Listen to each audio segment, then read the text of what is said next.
Brown soot-filled skies darken this San Francisco day as homes and fields burn a few miles north in Napa and beyond. It is the worst regional fire here in generations.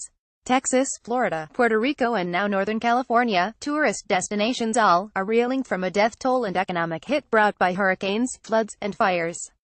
Rebuilding everywhere will be expensive, and federal money will only go so far. America's nearly $500 billion annual tourist industry would be expected to help fuel the revenue growth that will fund local economic resurgence. But not this year. On the heels of the Donald Trump election, Las Vegas mass shooting, Muslim travel bans, an outright resurgence, and a palpable negative shift in how America is perceived globally, nations are issuing U.S. travel warnings and fanning fears of an America that no longer welcomes foreigners or succors its own citizens. Take Mexicans, for example.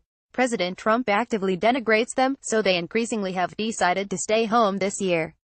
That means the U.S. will lose over $1 billion tourist dollars from Mexico. Estimates for 2018 are even worse. Travel professionals see the dramatic drop in U.S. tourism as an international reaction to America's new politics. They call it the Trump slump.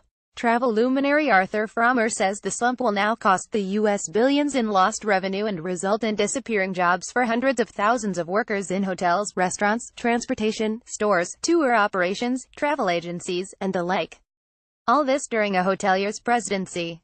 Travel professionals see the dramatic drop in U.S. tourism as an international reaction to America's new politics. They call it the Trump slump. Earlier this year, Nigeria advised its citizens against non-essential travel to the U.S. following the Trump travel ban. The United Kingdom scares its subjects by leading off its official foreign travel advice page with a warning that terrorists are very likely to carry out attacks in the USA. France, New Zealand, Australia, Ireland, and Germany all warn their citizens about American gun violence and give the impression that tourists are particularly vulnerable. The Australian government tells travelers to the U.S. that mass shootings continue to occur in public places, while Germany makes it clear that in the U.S. it is comparatively easy to get possession of weapons. Negative news and official government fear-mongering add to foreign visitors' anxieties, already heightened by viewing endless video loops on national broadcasts of American police brutality, neo-Nazi marches, race riots and mass shootings. Facebook and Twitter amplify these messages and promote the dramatic images even without Russian ad targeting.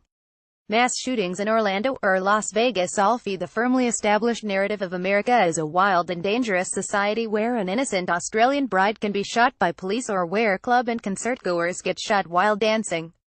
If reality were not harsh enough, American cultural products from music to movies reinforce foreign perceptions of a callously violent and racially riven American society. America as a shining city upon a hill begins to look tarnished from both afar and from inches away on a mobile screen.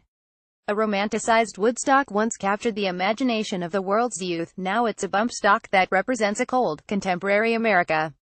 Pervasive violence is not the only thing turning off foreign travelers. The rise of the dollar, naturally, makes tourism to the USA more expensive and less accessible.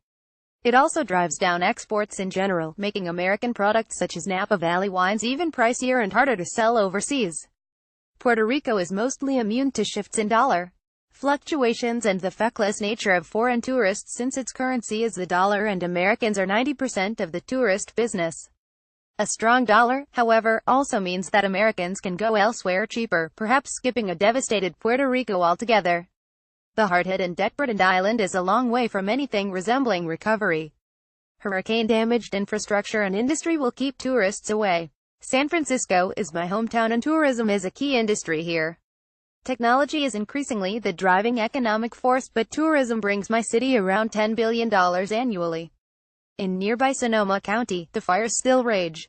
October harvest season is prime time for visitors, but the burned-down hotels and fire-damaged vineyards mean that Sonoma's annual $2 billion in tourism revenues are now going up in smoke. The human cost is immeasurable. While writing this column, a light dusting of ash has landed on my laptop, as have emails and social media posts from friends directly affected by the fires. When tragedy strikes, the human impulse should be to help if possible, ignoring difference and danger. America's friends abroad need to overlook this country's domestic problems and recognize they, too, can help. Once the fires are out, floodwater damage is controlled, power lines up, and the memory of the Route 91 harvest mass murder recedes, then please come back, visit, and help restore the country you once deeply loved.